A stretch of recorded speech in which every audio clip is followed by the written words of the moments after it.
Well, who out there has ever seen a Yeti? Of course you have. In fact, I have one right here. See, it says Yeti. Okay, no, we're not talking about this kind of Yeti. We're actually talking about the kind found in the Himalayas, like Bigfoot. Well, an Abilene couple recently returned from their vacation to the mountains, though not the Rocky Mountains. Jami Adams and Scot Miller taking on quite the hike in the Himalayas, 40 miles on foot to the base camp of the world's highest peak, Mount Everest.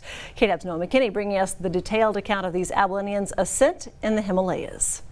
Just like any great couple, Jami Adams and Scot Miller have their routine. She sees the patients, and he, Adams Pediatrics, helps her keep the ship running smooth. But every now and then, it can be nice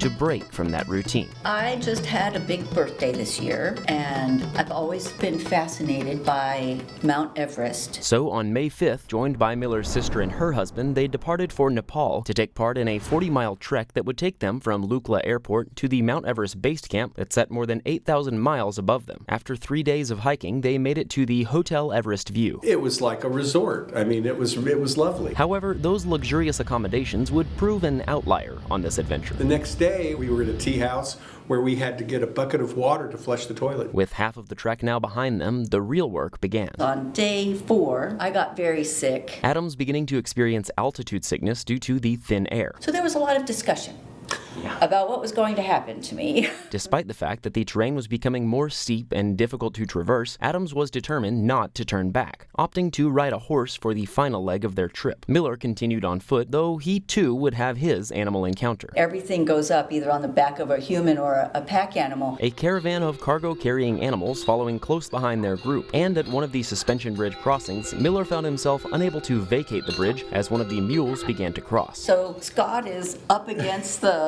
as this mule is. I thought the mule was going to try to toss me over. Him. Right.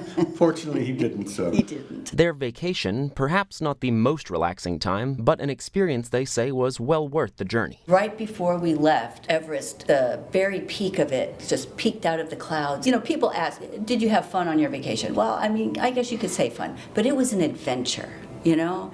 It was life-altering. The couple coming home with a fresh perspective. Really starting to appreciate even more the kinds of luxuries that we have that we don't even consider luxuries. And finding they may have inspired a few others along the way. People would walk by us and they'd say, "Oh, you're such an inspiration to us." And it's like, okay, we're not that old. I mean. Now and forever, sharing the laughs, the memories, and being able to say, we did it. We did do it. For BigCountryHomepage.com, I'm Noah McKinney. They sure did do it. Awesome to them. Thank you, Noah. Adams and Miller returning home just about 3 weeks ago. Unfortunately, both testing positive for COVID-19, but they have since recovered and been able to resume their regular lives. Telling KTAB they haven't picked a destination for their next adventure, but they have a whole list of ideas and they are ready to cross off a few more of them. Well, I know David, he probably feels the same way. When I go on vacation, although that adventure sounds pretty cool, I need some R&R, like rest and relaxation. Yes, I'm not climbing to a waterfall base camp or at mountain, Everest. no. I'm not going to do that. It would kill me.